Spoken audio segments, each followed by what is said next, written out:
Kenapa futsal kena ada sistem? Sebelum saya kongsikan kepada korang follow kita dulu guys.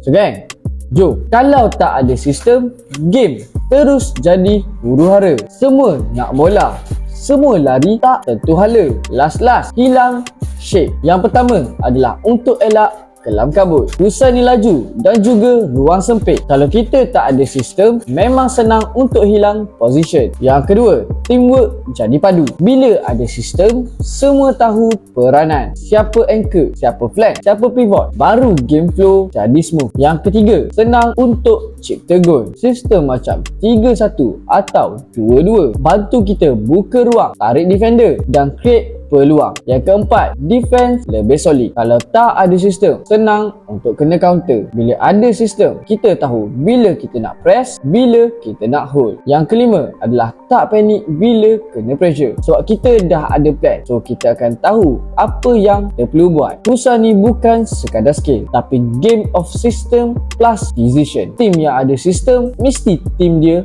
lebih padu. Jadi kat sini, tim korang main dengan sistem ataupun tak? Cuba komen kat bawah. Jadi yang mana-mana berminat untuk dapatkan kasut-kasut futsal, korang boleh datang ke SLT Sport Kuala Terengganu atau membeli secara online.